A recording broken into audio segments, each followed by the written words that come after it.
नमस्कार बंधुरा আমি বঙ্গ শিক্ষার পক্ষ থেকে আবার আসছি নতুন ভিডিও নিয়ে। আজকে আমরা আলোচনা করব ডব্লিউবিসিএস পরীক্ষায় হিস্ট্রির জায়গাটা নিয়ে। হিস্ট্রি এবং ন্যাশনাল মুভমেন্ট এই পার্টটা নিয়ে আমরা ডিটেলে আলোচনা করব। কি স্ট্র্যাটেজি হতে পারে পড়াশোনার জন্য, কি বই পড়তে হবে, যদিও আমরা আগের ভিডিওতে আলোচনা করেছি, তবুও আজকে আরেকবার জানিয়ে দেবো। প্লাস কোন কোন চ্যাপ্টারের প্রতি আমাদের বেশি গুরুত্ব দিতে হবে, কোন চ্যাপ্টারের প্রতি কম গুরুত্ব দিলেও চলবে, খুব একটা না পড়লেও চলবে, কোন জায়গাগুলো থেকে বেশি কোশ্চেন আসে, লেটেস্ট ট্রেন্ড কি বলছে, এগুলো নিয়ে আমরা আজকে ডিটেলে আলোচনা করব। তো বন্ধুরা, আমরা জানি ডাব্লিউবিসিএস পরীক্ষায় হিস্ট্রি একটা ভীষণ ভীষণ গুরুত্বপূর্ণ জায়গা। হিস্ট্রি এবং ন্যাশনাল মুভমেন্ট এই দুটো জায়গা থেকে কিন্তু 50-50 নম্বর রয়েছে। অর্থাৎ 200 নম্বরের মধ্যে 50টা নম্বরই কিন্তু আমাদের কোথায় রয়েছে? হিস্ট্রি এবং ন্যাশনাল মুভমেন্ট এই পার্টটায়। তো 1/4 কিন্তু ডাব্লিউবিসিএস এই জায়গাতেই রয়েছে। আমরা আগের ভিডিওতে আলোচনা করেছি যে ডাব্লিউবিসিএস পরীক্ষা হিস্ট্রি এবং ন্যাশনাল মুভমেন্টে ঠিক কতটা নম্বর তুললে একটা সেফ স্কোরে আমরা পৌঁছতে পারি। অর্থাৎ এই 50 নম্বরের মধ্যে অন্তত পক্ষে 42 থেকে 45 নম্বর কিন্তু আমাদের তুলতেই হবে। এবং সেই 42 থেকে 45 নম্বর তোলার জন্য মানে খুব সুন্দর করে হিস্ট্রির জায়গাটাকে পড়াশোনা করতে হবে। চ্যাপ্টারগুলো খুব বুঝে বুঝে পড়তে হবে। যে জায়গা থেকে কোশ্চেন বেশি আসে সেই জায়গাগুলো থেকে সেই জায়গার উপর বেশি গুরুত্ব দিতে হবে। আলোচনা করবো আমরা কোন কোন জায়গা থেকে বেশি গুরুত্ব দিতে হবে সেগুলো নিয়ে। তো আমরা বন্ধুরা লেটেস্ট যে ট্রেন্ড লাস্ট 5-6 বছর ধরে আমরা দেখতে পাচ্ছি যে ইন্ডিয়ান ন্যাশনাল মুভমেন্ট, এখান থেকে আমাদের বরাদ্দ থাকে নর্মালি হচ্ছে 25টা নম্বর, কিন্তু যদি আমরা দেখি লাস্ট 5-7 বছর ধরে সেখানে কিন্তু 35 নম্বর প্লাস কখনো 40 নম্বরও কোশ্চেন কিন্তু modern history plus Indian national movement থেকে এসছে। তো আমরা বন্ধুরা দেখতে পাচ্ছি ন্যাশনাল মুভমেন্ট পার্টটাকে কিন্তু আমাদের অনেক বেশি করে গুরুত্ব দিতে হবে। তো ন্যাশনাল মুভমেন্টের পাশাপাশি আমাদের কি রয়েছে? অ্যানশিয়েন্ট হিস্ট্রি এবং মিডিয়েভাল হিস্ট্রি। সেই অ্যানশিয়েন্ট হিস্ট্রি এবং মিডিয়েভাল হিস্ট্রি কোন কোন জায়গাগুলো আমরা বেশি পড়তে হবে সেগুলো একবার ঝালিয়ে নিই। তো অ্যানশিয়েন্ট হিস্ট্রির মধ্যে প্রথমেই আসছে আমাদের হরপ্পা সভ্যতা এবং তারপরে আর্য সভ্যতা। তো এই দুটো চ্যাপ্টার থেকে কিন্তু গোটা দুয়েক প্রশ্ন কিন্তু থাকে। যেরকম ধরো হরপ্পা সভ্যতায় কোনো একটা জায়গা যেমন লোথাল বা রাখিগ্রহী, এই জায়গাটার আবিষ্কর্তা কে, সেই জায়গাটা কোথায় অবস্থিত, সেই জায়গার চানহুদড়ো, এখানকার কি স্পেশাল ফিচার্স আছে, এই জায়গাটা নিয়ে একটা এরকম টাইপের একটা কোশ্চেন আসে। আর্য সভ্যতা থেকে কোশ্চেন খুব কমই আসে বলা যায়। এরপরে আসছে আমরা প্রতিবাদী ধর্ম আন্দোলন, যেরকম বৌদ্ধ ধর্ম এবং জৈন ধর্ম, বা তার সাথে আজীবিক ধর্মটা বলা যেতে পারে। এই বৌদ্ধ ধর্ম কিন্তু খুব একটা ইম্পর্টেন্ট জায়গা। এখান থেকে কিন্তু প্রশ্ন প্রত্যেক বছর আসে। এই গৌতম বুদ্ধের সমসাময়িক কোন রাজা ছিলেন, বা মহাবীরের সমসাময়িক কোন রাজা ছিলেন, বৌদ্ধ সম্মেলনগুলো কোন সময় হয়েছিল, সেই সময় তার সভাপতি কে ছিলেন, তার কি স্পেশাল ফিচার্স আছে, এগুলো নিয়ে কিন্তু প্রত্যেক বছর গোটা দুয়েক প্রশ্ন কিন্তু বুদ্ধদেবের জায়গা থেকে থাকবেই। এটা কিন্তু তুমি ধরে রাখতে পারো, অন্তত দুটো প্রশ্ন কিন্তু এই জায়গা থেকে থাকবে। এরপর আসছি আমরা মৌর্য যুগ। এই মৌর্য যুগ থেকে কিন্তু একটা দুটো প্রশ্ন থাকে। এই মৌর্য পরবর্তী যে যুগ, যেরকম সাতবাহন বংশ, শুঙ্গ বংশ, কান্য বংশ, এখান থেকে কিন্তু প্রশ্ন আসার সম্ভাবনা যথেষ্ট কম। সাতবাহন থেকে যাওয়া বা আসে, বাকিগুলো থেকে প্রশ্ন আসার সম্ভাবনা কিন্তু খুব কম। তো এই জায়গাগুলোর ওপর অতটা গুরুত্ব না দিলেও চলবে, অবশ্যই পড়তে হবে, কিন্তু গুরুত্বর জায়গাটা কিন্তু কম এখানে। এরপর যদি আমরা আসি গুপ্ত যুগ, গুপ্ত যুগ থেকে কিন্তু প্রশ্ন আসে, নিয়মিতই প্রশ্ন এসছে গুপ্ত যুগ থেকে। তো গুপ্ত যুগে যেরকম সেই সময়কার বিখ্যাত ব্যক্তিরা কে ছিলেন, হ্যাঁ, এই জায়গা থেকে কিন্তু প্রশ্নটা বেশি আসে। এছাড়া গুপ্ত পরবর্তী যে সময়কালীনগুলো ছিল, মানে সেই সময় যে আঞ্চলিক রাজ্যগুলো ছিল, যেরকম ধরো পরবর্তীকালে আমাদের বিভিন্ন সাউথ ইন্ডিয়ায় যে বংশগুলো রাজত্ব করে গেছে দক্ষিণ ভারতে, পল্লব, চোল, চালুক্য, রাষ্ট্রকূট, এগুলো থেকে ডিটেলে খুব বেশি যে পড়তে হবে তা না, ওপর একটা পড়ে যাবে। সেই বংশের প্রধান শাসক কে ছিলেন, সেই বংশের প্রথম শাসক কে ছিলেন, এই টাইপের যে জায়গাগুলো আছে, ফান্ডামেন্টাল যে জায়গাগুলো আছে, এগুলো একটু দেখে যাবে। দ্বিতীয় পুলকেশী, তার সভাকবি কে ছিলেন, হ্যাঁ, এই জায়গাগুলো কিন্তু দেখে যাওয়ার দরকার আছে। হর্ষবর্ধনের জায়গাটা দেখে যাওয়ার দরকার আছে। প্রশ্ন যে প্রচুর আসে এখান থেকে না, আমাদের লাস্ট 10-15 বছর ধরে যদি আমরা একটা ট্রেন্ড দেখি, এখান থেকে কিন্তু খুব বেশি প্রশ্ন আসেনি, খুব কম প্রশ্নই এসছে। তাহলে এই জায়গাটার উপর এমফাসাইজ করার খুব বেশি দরকার নেই। এরপর আমরা পাল সেন যুগ, মানে বাংলার যে ইতিহাস, সেই পাল সেন যুগে চলে আসবো। এখান থেকে কিন্তু প্রত্যেক বছর কিন্তু প্রশ্ন আসে। পাল যুগ থেকে একটা, সেন যুগ থেকে একটা, ওইখানকার বিশ্ববিদ্যালয়, সেই সময় সেন যুগের প্রধান রাজা কে ছিলেন, লক্ষণ সেনের সময় সভাকবি কে ছিলেন, বল্লাল সেনের সময়, এই জায়গাগুলো থেকে কিন্তু প্রশ্ন নিয়মিতই একটা আসে। শ্রেষ্ঠ পাল রাজা কে ছিলেন, এরকম একটা প্রশ্ন কিন্তু নিয়মিত আসে পরীক্ষায়। এরপর আমরা চলে আসবো কিন্তু আমাদের মিডিয়েভাল পিরিয়ডে, অর্থাৎ মধ্যযুগে। মধ্যযুগ দিয়ে শুরু কোথা থেকে হচ্ছে আমাদের সুলতানি যুগ, মানে সুলতানি বংশ থেকে, বা সুলতানি বংশের যেখান থেকে ধরো তোমাদের 1191 সালে যখন তরাইনের যুদ্ধ হয়, সেই তরাইনের যুদ্ধ থেকে মোটামুটি আমাদের সুলতানি যুগের বা মধ্যযুগের সূচনাটা ঘটে যাচ্ছে। তার মানে মোদ্দা কথা মুসলিম আক্রমণ থেকে কিন্তু মধ্যযুগের সূচনা।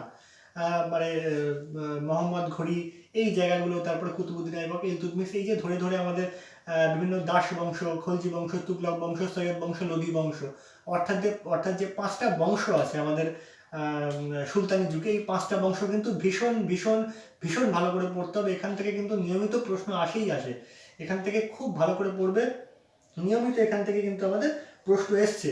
মানে যদি আমরা ইন্ডিয়ান হিস্ট্রির 25 নম্বর দেখি, 25 নম্বরের মধ্যে কিন্তু 4টে প্রশ্ন এখান থেকে আমাদের নিয়মিতভাবে থেকেছে।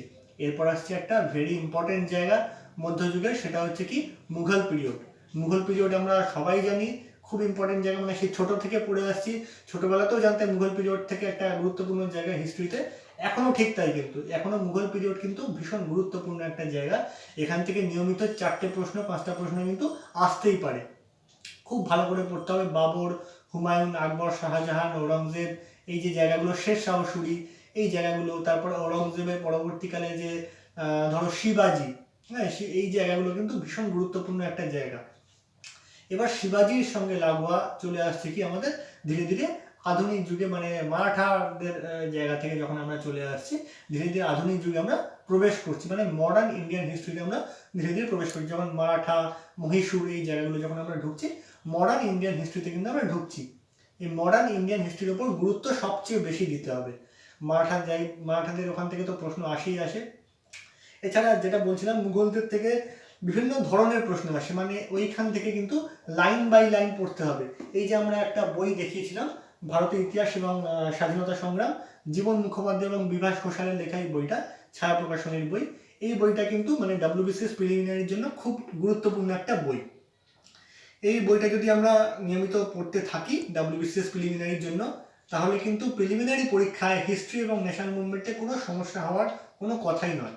50টা নম্বর যে এর মধ্যে আছে সেটা কিন্তু খুব ভালো করে ক্লিয়ার হয়ে যাবে এই বইটা থেকে ভালো করে পড়লে। তো মুঘল যুগের ভেরিয়াস টাইপস অফ কোশ্চেন কিন্তু এখান থেকে আসে, মানে কোন বছরে কীরকম প্রশ্ন আসবে এটা কিন্তু তোমরা যে প্রিভিয়াস ইয়ার যে কোশ্চেনগুলো আছে সেগুলো থেকে কিন্তু ভালো করে আগে দেখো। লাস্ট 10 বছর, যেরকম ধরো 2011 থেকে 2020, এই লাস্ট 10 বছরের কোশ্চেন পেপারটা কিন্তু হিস্ট্রি এবং ন্যাশনাল মুভমেন্টে খুব ভালো করে দেখো কোন জায়গা থেকে প্রশ্ন বেশি আসছে। তোমরা নিজেরাই বুঝতে পারবে যে সেই কোন জায়গাগুলোর উপর আমরা বেশি গুরুত্ব দেব। এবার আমরা ধীরে ধীরে মডার্ন ইন্ডিয়ান হিস্ট্রিতে ঢুকছি। তো মডার্ন ইন্ডিয়ান হিস্ট্রির মধ্যে এই যে জায়গাগুলো রয়েছে, তারপরে ধরো আধুনিক ভারতের আঞ্চলিক শক্তিসমূহ, যেরকম ধরো মারাঠা, মহীশূর, বাংলা, এই যে জায়গাগুলোর ওপর কিন্তু প্রচুর গুরুত্ব দিতে হবে। এখান থেকে কিন্তু প্রশ্ন আসে, নিয়মিত প্রচুর কোশ্চেন আসে, 3-4টে প্রশ্ন কিন্তু থাকবেই। এরপরে যেটা একটা ভীষণ গুরুত্বপূর্ণ জায়গা মডার্ন ইন্ডিয়ান হিস্ট্রি, ধীরে ধীরে আমরা কোথায় প্রবেশ করছি, ইন্ডিয়ান ন্যাশনাল মুভমেন্টে।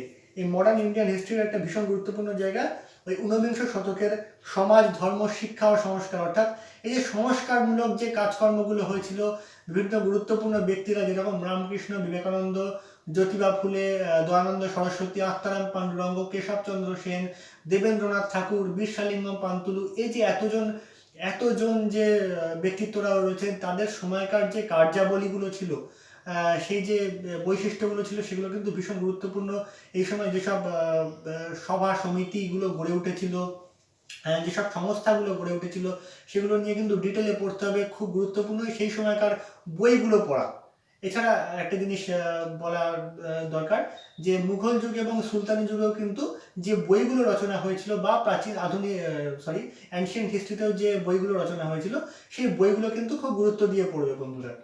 কারণ বইগুলো থেকে কিন্তু প্রশ্ন কিন্তু 2-1টা আসে। এই জায়গাগুলো কিন্তু পড়তে হবে, অর্থাৎ 19বিংশ শতকের শিক্ষা সংস্কার, এখান থেকে কিন্তু নিয়মিত প্রচুর প্রশ্ন আসে।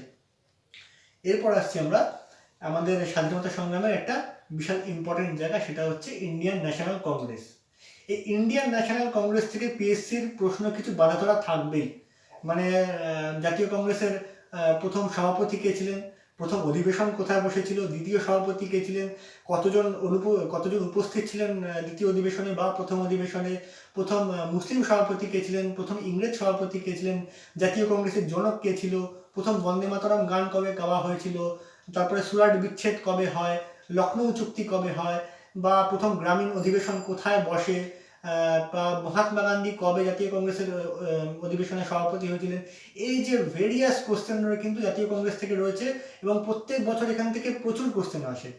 মানে 3-4টে প্রশ্ন কিন্তু জাতীয় কংগ্রেস থেকে বাঁধা ধরা, মানে ওই জায়গাটা কিন্তু একটা ছক করে প্রত্যেকটা বই, তোমরা যে বই পড়ো মোটামুটি একটা ছক করে লেখা থাকে, প্রত্যেকটা বইতে এটা পাবে।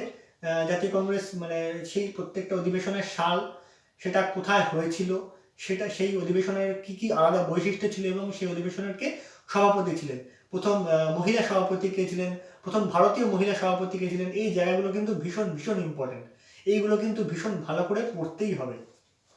এরপর আমরা চলে আসছি, এছাড়া বিভিন্ন রাজনৈতিক দল, সভা সমিতি, যে জায়গাগুলোকে আমরা বলি সভা সমিতির যুগ, অর্থাৎ চারদিকে প্রচুর সভা সমিতি গড়ে উঠেছিল, যেমন জমিদার সভা, তারপরে আমাদের আরও যেসব বিভিন্ন ইন্ডিয়ান লীগ, এই যে নানা রকম যে সভা সমিতিগুলো গড়ে উঠেছিল, এগুলো নিয়ে কিন্তু ডিটেলে পড়তেই হবে। এবং সেই সময়কার যে বিভিন্ন পত্র পত্রিকাগুলো ছিল, সেই পত্র পত্রিকাগুলোর স্পেশাল এমফাসাইজ কোথায় পড়েছিল, কি কি অবজেক্টিভ ছিল সেই পত্র পত্রিকাগুলোর ওপর, কিসের ওপর বেস করে গড়ে উঠেছিল, কোথা থেকে প্রকাশিত হতো, কবে প্রকাশিত হতো এবং তার প্রকাশক বা সম্পাদক কে ছিলেন, এগুলো কিন্তু ভীষণ ইম্পর্টেন্ট, এগুলো কিন্তু নিয়মিত আসে। যেরকম ক্রান্তি সংবাদপত্রটি কোথা থেকে প্রকাশিত হতো, এগুলো কিন্তু নিয়মিত আসে। বা ধরো সুলভ সমাচার সংবাদপত্রটির সম্পাদক কে ছিলেন, এই রকম প্রশ্ন কিন্তু নিয়মিত ডাব্লিউবিসিএস প্রিলিমিনারি পরীক্ষায় আসেই, এবং বাঁধা ধরা প্রশ্ন পত্রপত্রিকা থেকে একটা আধটা প্রশ্ন কিন্তু আসবেই। আচ্ছা, এরপরে আসছি আমরা কি ডাব্লিউবিসিএস মানে প্রিলিমিনারিতে যে ধরনের প্রশ্ন আসে সেটা হচ্ছে বিদ্রোহ। এই বিদ্রোহ মানে ধরো সেই সময়কার যেসব আন্দোলনগুলো হয়েছিল, যেরকম উপজাতি বিদ্রোহ, কৃষক বিদ্রোহ, এই যে বিদ্রোহগুলো থেকে কিন্তু নিয়মিত প্রশ্ন আসে, যেরকম ধরো সন্ন্যাসী বিদ্রোহ, কোল বিদ্রোহ, মুন্ডা বিদ্রোহ, তারপরে ধরো অ্যাট লাস্ট তো সিপাহী বিদ্রোহটা তো ভীষণ ডিটেলে পড়তে হবে। সিপাহী বিদ্রোহ প্রথম কোথায় শুরু হয়েছিল, সিপাহী বিদ্রোহের কোন কোন জায়গায় কে কে বিদ্রোহের নেতৃত্ব দিয়েছিলেন, কোন কোন জায়গায় কে বিদ্রোহ দমন করেছিলেন, এই জায়গাগুলো কিন্তু ভীষণ ইম্পর্টেন্ট একটা জায়গা এবং ওগুলো কিন্তু খুব খুঁটিয়ে পড়ার জায়গা।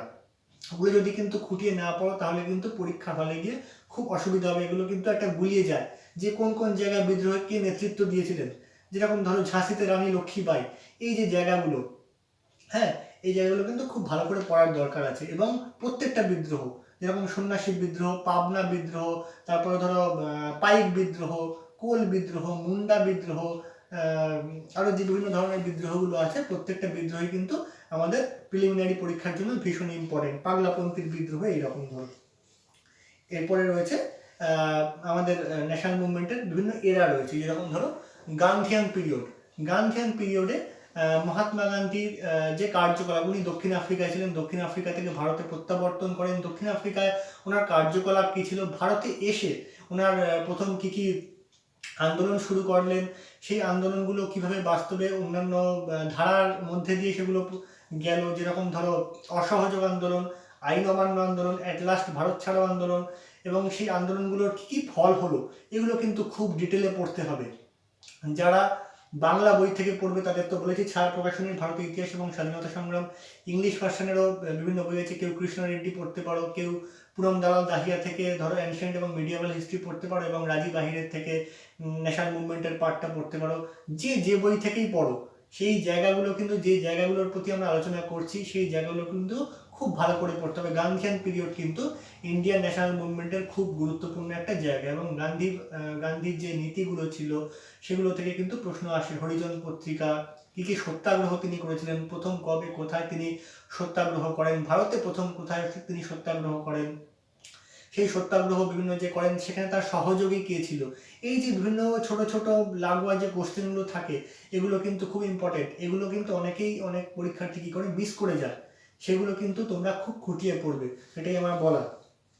এরপরে অ্যাট লাস্ট যে জায়গাটা খুব ইম্পর্টেন্ট আমাদের একটা জায়গা, যেটা পড়লে প্রথম কথা হচ্ছে ইন্ডিয়ান ন্যাশনাল মুভমেন্টে পুরোটা একবার রিভিশন হয়ে যাবে, সেটা কি গভর্নর জেনারেল এবং ভাইসরয়। অর্থাৎ আমাদের গভর্নর জেনারেল এবং ভাইসরয় মানে কি, একদম সেই রবার্ট ক্লাইভের থেকে শুরু হচ্ছে এবং লর্ড মাউন্টব্যাটেন পেরিয়ে চক্রবর্তী রাজা গোপালাচারীতে গিয়ে শেষ হচ্ছে। অর্থাৎ যে এই এতজন গভর্নর এবং মানে বাংলার গভর্নর জেনারেল, তারপর ভারতের গভর্নর জেনারেল, তারপর অ্যাট লাস্ট লর্ড ক্যানিং থেকে ভারতের ভাইসরয়, এই গভর্নর জেনারেল এবং ভাইসরয়, এই জায়গাটার উপর কিন্তু ভীষণ গুরুত্ব দিতে হবে। এবং এই জায়গাটা যদি আমরা পড়ি তাহলে কিন্তু এই 1757 থেকে এবং 1947 অব্দি এই যে এতটা বছরের পিরিয়ডটা, এই বছরের যে টোটাল যে ন্যাশনাল মুভমেন্টে যে জায়গাগুলো ছিল, কোন গভর্নর জেনারেল বা ভাইসরয়ের সময় কী কী ঘটনা ঘটেছে, তার কিন্তু ডিটেলটা কিন্তু আমাদের আরেকবার ডিভিশন হয়ে যাবে সম্পূর্ণভাবে। এবং প্রত্যেকটা গভর্নর জেনারেল এবং ভাইসরয়ের সময় কী কী ঘটেছিল এটা থেকে কিন্তু নিয়মিত প্রশ্ন আসে। যেমন তিব্বতী এবং হাজব্যান্ড মিশনকে পাঠিয়েছিলেন, ভারতের জাতীয় কংগ্রেস যখন প্রতিষ্ঠা হয় সেই সময় সেই সময় গভর্নর জেনারেল কে ছিলেন, ভারতের বঙ্গভঙ্গ যে সময় হয় সেই সময় গভর্নর জেনারেল বা ভাইসরয় কে ছিলেন, পিডাব্লিউডি কে প্রতিষ্ঠা করেন, এই ধরনের যে প্রশ্নগুলো আছে সেগুলো কিন্তু এই গভর্নর জেনারেল এবং ভাইসরয় থেকে আমাদের নিয়মিত কিন্তু পরীক্ষায় আসে। তাহলে বুঝতেই পারছো বন্ধুরা, আমাদের ডাব্লিউবিসিএস এর হিস্ট্রি এবং ন্যাশনাল মুভমেন্ট পার্টের মধ্যে কোন কোন জায়গাগুলোর প্রতি আমরা বেশি গুরুত্ব দেব, কোন কোন জায়গাগুলো থেকে আমরা প্রশ্ন বেশি আসে সেই জায়গাগুলোর প্রতি আমরা বেশি করে পড়তে হবে, কোন জায়গাগুলো একটু কম পড়লেও চলবে। তাহলে আর দেরি নয়, তোমরা পড়াশোনা নিয়মিতভাবে করতে থাকো, যেভাবে বলেছি, যে বইগুলো থেকে বলেছি এবং যে চ্যাপ্টারগুলো বলে দিলাম সেই চ্যাপ্টারগুলো নিয়মিত পড়তে থাকো। তাহলেই ডাব্লিউবিসিএস পরীক্ষায় 50-এর মধ্যে অ্যাটলিস্ট 40 মানে 40+ বা 45-এর কাছাকাছি পাওয়া মনে হয় না খুব একটা অসুবিধা হবে। খুব ভালো করে খুঁটিয়ে পড়তে হবে ডাব্লিউবিসিএস হিস্ট্রিটা। হিস্ট্রিটা যত বেশি নম্বর তোমরা তুলে রাখতে পারবে কিন্তু তাহলে সেফ স্কোরের দিকে তোমরা কিন্তু অনেকটাই বেশি এগিয়ে যেতে পারবে। এছাড়া তোমরা যখন পড়ছো, যে ইম্পর্টেন্ট জায়গাগুলো তোমাদের মনে হচ্ছে বেশি ইম্পর্টেন্ট, সেটা তোমরা একটা পাশে খাতা নাও, সেই ইম্পর্টেন্ট জায়গাগুলো একটু নোট করে রাখো। তাহলে কিন্তু তোমাদের পরীক্ষা হলে কি ওই জায়গাটা কিন্তু মাথার মধ্যে চলে আসবে, যে সেই জায়গাটা কিন্তু তুমি দেখে গেছিলে, এই যে ইম্পর্টেন্ট জায়গাটা ছিল সেটা কিন্তু তুমি দেখে গিয়েছিলে, তোমার মাথায় চলে আসবে অটোমেটিক। তাহলে বন্ধুরা, আজকের ভিডিও এই পর্যন্তই। বুঝতে পারলে তোমরা ডাব্লিউবিসিএস এর স্ট্র্যাটেজি মানে হিস্ট্রির জন্য স্ট্র্যাটেজি কী হতে পারে। যদি কোনো কিছু প্রশ্ন থাকে কমেন্ট বক্সে আমাকে জানাতে পারো, আমি উত্তর দেবো। এবং যদি ভিডিওটা ভালো লেগে থাকে তাহলে লাইক করো, শেয়ার করো বন্ধুদের মধ্যে। আরও নতুন নতুন ভিডিও নিয়ে আসবো। ধন্যবাদ, এভাবেই পাশে থেকো।